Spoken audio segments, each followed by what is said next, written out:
Ya, mulai. Hai, selamat malam, salam motorsport. Kembali lagi di garis balap bersama gue Bagus. Dan gua Yo. Wes, topi baru tuh. Gua pakai topi Ya, aku soalnya jarang rambut dapat gua topi. ngehe soalnya. Rambut gua Oh, ngajak iya, iya. ribut soalnya. Jadi gua pakai topi. Iya, iya. Iya, iya, iya. Ini penampilannya dari si Yoga nggak biasa ya. Sama seperti pembahasan kita Iya. saat ini, yaitu Formula E. Kita ngebahas soal Nah, ya, balapan mulai. digelar. Kenapa kita nggak biasa ngebahas ini ya? Sebelumnya kan kita bahas F1 terus kan? Jarang kita Iya. bahas, bukan jarang sih, memang belum pernah sih. Ini mungkin pertama kalinya ya, pertama kalinya bahas Formula E. Meskipun sebelumnya di update itu sempat nyinggung juga Formula E, tapi kan itu kan cuma apa rumor pembalap aja, cuma updatean Formula E ada apa aja gitu kan. Nah, sekarang Dan kita juga balapan bahas, Formula E ini itu ya, apa? 6 balapan gitu ya. ya keren tuh. Dalam 9 hari Nah, terdapat 6 balapan dan 3 track berbeda lah. Meskipun di tempat sama ya. ya. Oke, jadi langsung aja mulai. Gimana nih Formula E sirkuitnya nih? nih, kembali sirkuitnya. Ah, Gue lihat on board ya. Gue sebenarnya apa ya? Melihat sirkuit ini tuh ya kayak sirkuit Formula E pada umumnya lah. Kayak apa sih namanya? Meskipun ada sedikit perbedaan, yaitu sirkuit di Berlin ini, di Tempelhof ini, berada di tengah bandara. Di tengah bandara oh ya, Tempelhof tengah bandara. kosong. Ya. Mm-mm. Kalau yang lain kan di tengah kota. Kalau ini nggak di Tempelhof. Gitu. Meskipun bandara juga tetap di tengah kota sih, tapi Mm-mm. dari tracknya ya berbeda lah dari yang lain. Kalau menurut lu gimana nih Kalau tracknya? menurut gua sih apa ya? Yang bikin amazing sih bukan tracknya sih. Cuman Kenapa? eh, apa ya, ajangnya gitu loh.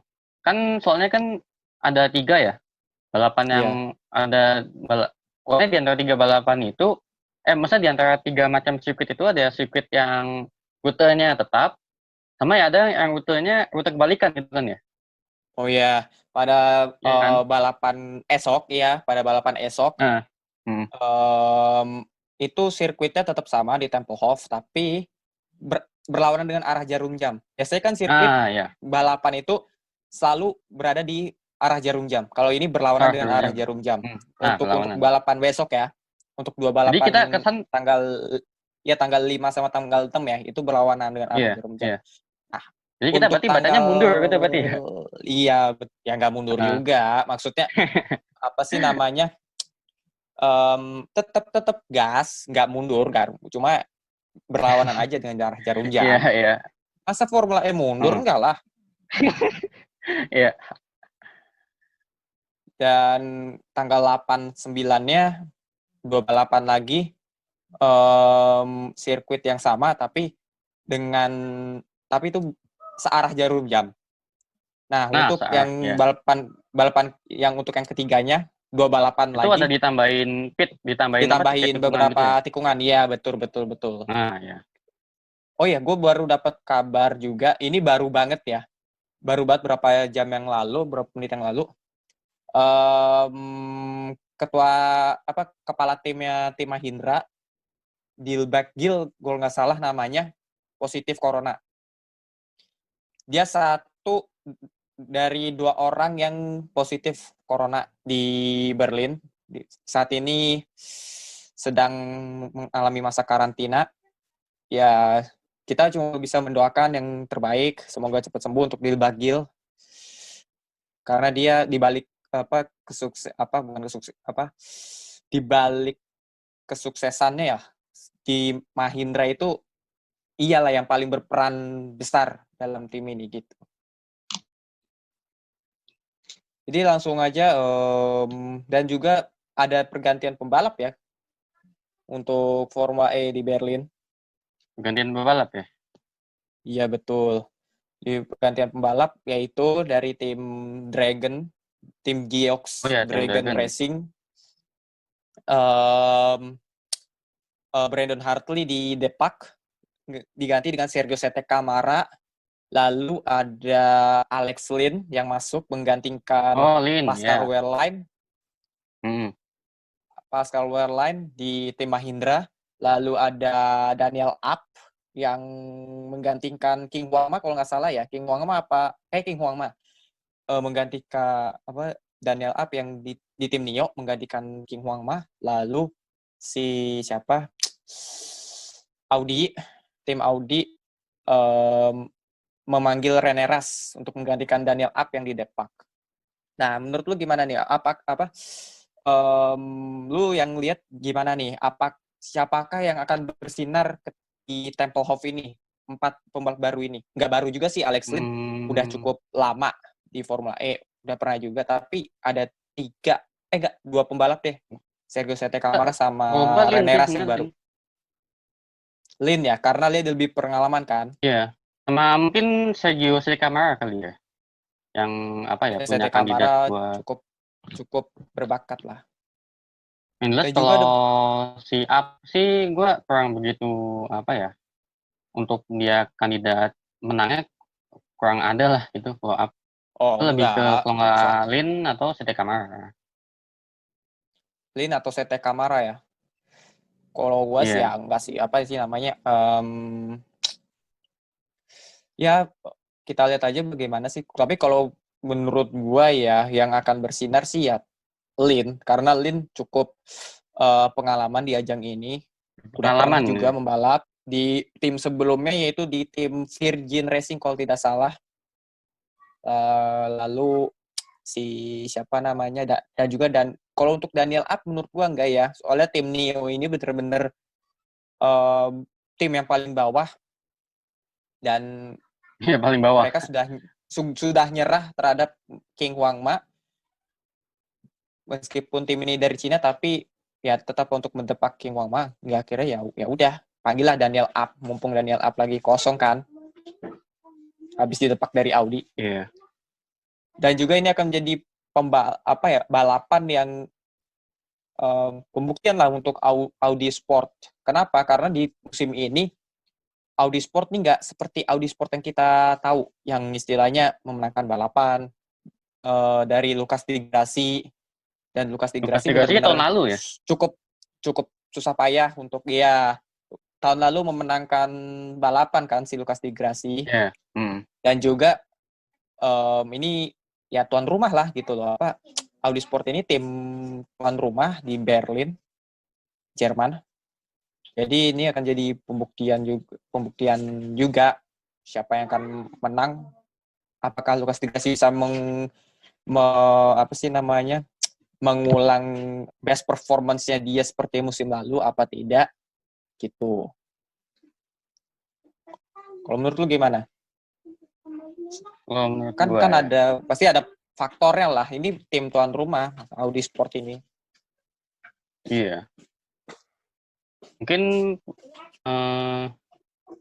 tapi meskipun tuan rumah, tapi dengan tim-tim lain kan persaingannya lebih ketat dibanding tahun lalu ya. Kalau gua lihat di tahun ini 2020 lebih lebih persaingannya tuh lebih ketat gitu loh dibanding tahun lalu. Terutama dari tim Techeetah yang musim lalu terlalu tergantung terhadap Jean-Eric Vergne, meskipun Andre Lotterer juga tampil bagus musim lalu. Sementara sekarang Techeetah nih kapasitas pembalapnya mengimbangi nih antara Felix da Costa dan Jean-Eric Vergne. Lalu ada di tim di BMW Alex Sims sama Maxi Gunter cukup bagus. Ini duet yang cukup patut diwaspadai ya untuk Audi. Apalagi selain Audi kan ada BMW. Mungkin aja BMW akan menangkan juga dan lewat pembalap Jerman juga lagi. Bukan tidak mungkin loh. Gunter sebelumnya juga udah pernah menang kan di Chile. Iya. Dan lalu ada siapa namanya? Ya, untuk musim ini sebenarnya akan sangat sulit diprediksi. Terlebih lagi juara dunia musim lalu, Jean-Eric Vergne, bukan tidak mungkin akan meraih kemenangan. Terlebih lagi ya berkaca pada musim sebelumnya, Dia tuh selalu terseok-seok di awal musim, di 3-4 balapan. Pada saat memasuki akhir musim, tahu-tahu langsung naik gitu loh. Nah, ini jadi momentum untuk John Eric Verne sih, untuk membuktikan juga untuk di Tempelhof, apakah dia bisa menang apa enggak. By the way, soal gelar juara dunia, ini masih sangat terbuka untuk John Eric Verne dan 9 pembalap lainnya, karena masih terdapat 6 balapan di tiga race day berbeda gitu. Nah, cuman kalau opini gue pribadi, ajang ini nih termasuk ajang yang sulit diprediksi gitu loh. Soalnya Betul kalau sekali. kita lihat dari musim-musim sebelumnya itu 5 musim terakhir lah, dari 2015, 16, 17, 18, 19 itu kan selalu menghasilkan champion-champion yang berbeda. 2015 contohnya Jerome D'Ambrosio, ya kan? Sorry? Itu champion 2015. apa juara? Maaf. Champion, maksudnya champion di Berlin Epic. Oh, oke. Bedain Iya. champion sama winner ya, oke. Iya, winner di Oke. Berlin Epic. Nah, Iya, terus oke. kan Itu 2016 sama Jerome D'Ambrosio. 16 sama 17 kan Sebastian Buemi kan ya yang winner. Ya. Terus 2018 Daniel Abt, 2019 Betul. Lucas Di Grassi. Nah, Ya. itu kan dari 5 tahun terakhir itu kan selalu menghasilkan winner-winner yang berbeda gitu loh. Cuman di tahun Ya, 2016 sama dan 17 aja ya yang Sebastian Buemi itu. Cuman kalau ya, yang lainnya pasti beda gitu loh. Nah, di ya. 2020 ini menutup kemungkinan akan ya nggak menutup kemungkinan juga sih, mungkin Lin bisa winner gitu atau Sergio Sete Kejutan akan Camara. selalu ada ya. Iya. Soalnya di Formula E ya. Formula E ini Mm-mm. dengan mobil yang sangat imbang, sama speknya, dan kita juga nggak tahu strategi apakah yang akan dipakai untuk para pembalap dan tim. Iya. Oke, iya, dan juga apalagi untuk musim ini sih, untuk balapan sebelumnya terdapat 5 pembalap berbeda nih pemenang dari 5 balapan awal di Formula E. Antonio Felix Ya. da Costa, Maxi Gunter, Da Alexander Costa, Maxi Sims, Gunter. Sambert, lalu ada siapa lagi tuh satu, Mitch Evans. Itu 5 pembalap berbeda loh memenangkan balapan. Iya. Heeh. Ini bukan nggak mungkin akan ada pemenang berbeda lagi nih di antara 6 balapan di Tempelhof ini. Iya, betul. Kan, nah, dalam 9 hari, gila nggak tuh? Gila. Udah, mungkin ada yang lu sampaikan lagi? Mungkin nih, dari segi penonton mungkin ya. Soalnya kan Jerman Penonton, saat ini kan masih iya meskipun benar. lockdown-nya udah diperlonggar, mungkin masih ada Iya, kayak di sini, kayak di Jakarta lah, PSBB gitu loh. Ya kan? Nah, di sana kan iya. juga mungkin masih social distancing atau apa. Nah, kalau menurut lo nih, apakah lebih baiknya diadakan penonton atau nggak ada sama sekali gitu loh? Sudah dipastikan bahwa balapan ini nggak ada penonton. Nggak ada penonton ya? Para staff, para mekanik sudah harus mematuhi protokol yang ada, apalagi ya tim prinsipalnya Mahindra, Gilbert Gil barusan Iya, kena itu ya, COVID. kena COVID. Dia kayaknya udah di Berlin juga, jadi dia stay di hotel. Dan juga F1 kan kemarin juga ada si Sergio Perez kena, dia nggak ngebalap Iya. juga. Jadi ya ada baiknya tanpa penonton juga sih. Tapi tetap balapan akan tetap digelar, mau itu ada pembalap yang kena atau apa, karena ini sudah terencana dan balapan hanya tinggal besok. Jadi ya emang sih sepi tanpa penonton. Tapi menurut gue ini akan menjadi balapan yang menarik. Tidak kalah menarik lah dari Formula 1, apalagi nih penentuan gelar juara dunia masih sangat terbuka untuk 10 pembalap. Bukan tidak mungkin siapa namanya? Bukan nggak mungkin Stoffel Vandoorne yang akan juara dunia, bukan nggak mungkin siapa tuh. Banyak pembalap yang sangat mungkin lah untuk menjadi juara lah. Iya. Dan ini final ya, Oke, jadi maksudnya balapan terakhir berarti ya, Berlin Ericsson ini. iya 6 balapan ini balapan terakhir, sangat Iya. terakhir. Mm-mm. Oke Wim, jadi langsung aja nih prediksi, langsung ke prediksi juara dunianya siapa? Dan Wah, prediksi tim konstruktornya deh juga deh, soalnya ini masih masih imbang juga nih tim, cukup imbang lah tim konstruktornya. konstruktor Audi mungkin. Bukan nggak mungkin ya. Kalau Ya, pebalapnya, pembalapnya ya tadi itu. Oh, kalau Lin. Kalau ya maksudnya kalau ini championnya yang nih. juara juara abis balapan Tempelhof ini siapa yang akan meraih gelar juara Formula E musim ini? Oh, hmm, susah juga sih ya.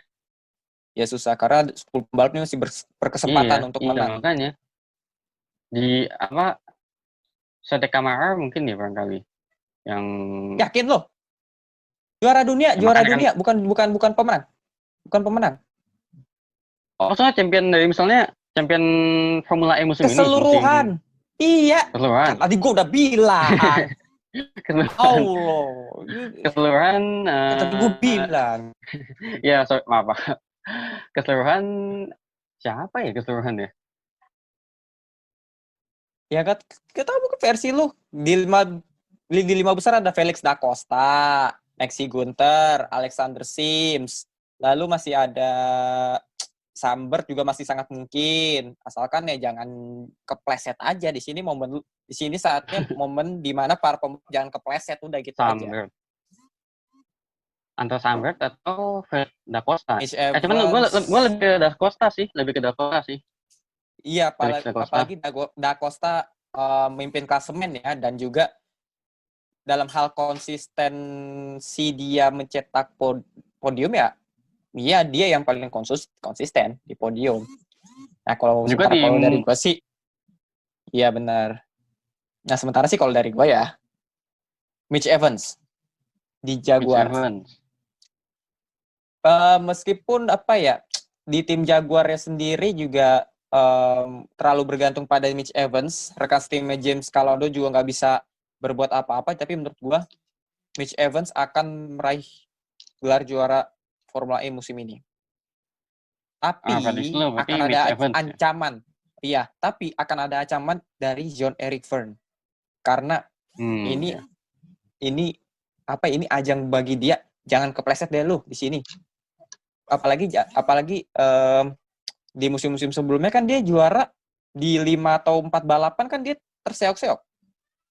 Iya. Di akhir tahu-tahu malah langsung naik. Ya, makanya kalau menurut gue mau menjagokan dulu sih, kalau nggak Mitch Evans ya Jean-Eric Vergne. Tapi gue lebih ke Mitch Evans karena dia peringkat 2 di bawahnya Felix da Costa dan sangat mungkin. Ya lagi-lagi Mungkin Formula untuk E sih ini menyalip Da Costa ya? sangat mungkin sih.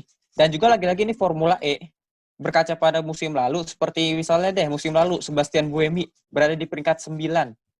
Iya. Pada saat setelah balapan akhir musim di peringkat runner up, hanya 1 kemenangan. Jadi ini nggak bisa diprediksi gitu loh. Ya seperti yang contoh tadi Sebastian Buemi sebelum balapan akhir musim di New York dia berada di peringkat 9, tapi setelah balapan New York itu di akhir musim dia peringkat 2, cuma meraih 1 kemenangan.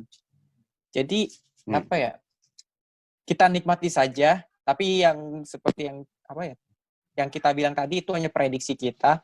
Lagi-lagi pengaplikasiannya kan di balapannya dong. Kalau misalnya kita salah juga nggak masalah juga. Jadi kita hanya prediksi aja. Dan juga alasan kita juga masuk akal untuk memprediksi, cukup masuk akal lah. Gitu. Iya, betul. Oke, jadi itu aja ya. Mungkin sebentar banget ya.